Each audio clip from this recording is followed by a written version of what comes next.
As the sun set on the horizon, casting long shadows across the deserted highway, I couldn't help but feel a growing unease in the pit of my stomach.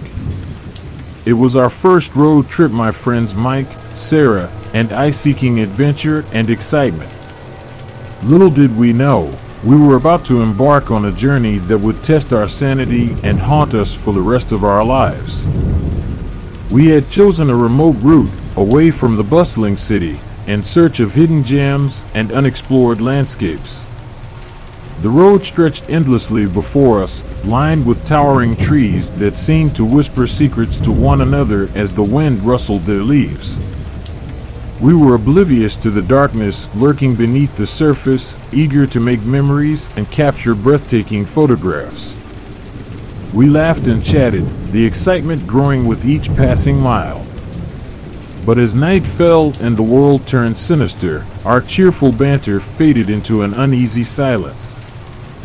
The atmosphere inside the car grew heavy, suffocating, as if an invisible force had settled upon us. Shadows danced on the periphery of our vision, playing tricks on our minds. It felt as though something, or someone, was watching us from the darkness beyond the headlights' reach. Sarah broke the silence, her voice quivering with uncertainty. "Guys, did you see that?" she asked, pointing towards the rearview mirror. We all turned our heads, but there was nothing to be seen, just an empty road stretching into the void. Mike shrugged it off, attempting to lighten the mood. "Probably just tired eyes playing tricks on you," he said, forcing a smile. But deep down, I could tell he was as unnerved as the rest of us. Minutes turned into hours, and the road seemed to stretch on endlessly. We came across dilapidated roadside motels and abandoned gas stations, their decaying structures amplifying the sense of dread that hung heavy in the air. The desolation was suffocating, as if we had entered a forgotten realm, cut off from the rest of the world. With each passing mile, our sense of direction began to falter.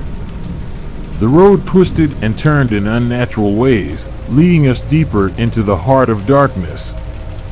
Panic gnawed at the edges of my mind, but I refused to succumb to its grasp. Suddenly, a figure appeared in the middle of the road, forcing Mike to slam on the brakes.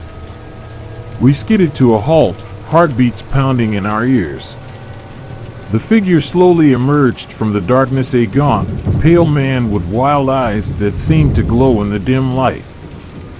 "Please, help me," he whispered, his voice filled with desperation. "They're coming for me. You have to get me out of here." The man's pleas tugged at our sympathies, but a nagging doubt crept into my mind. Something wasn't right.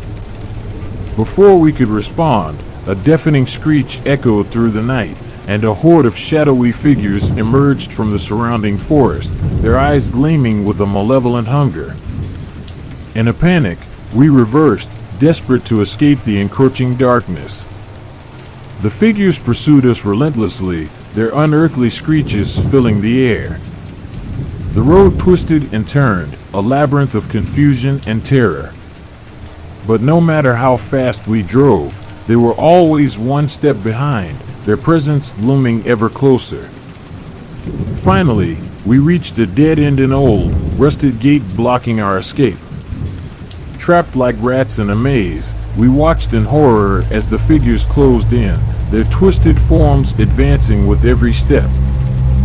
In our final moments, surrounded by darkness and despair, the truth revealed itself. The figures were not merely chasing us, they were us.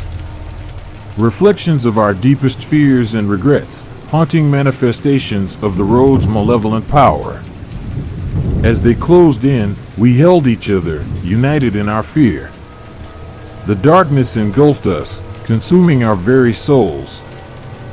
And so, dear reader, heed my warning. Be cautious of the roads less traveled, for they hold secrets far darker than you could ever imagine.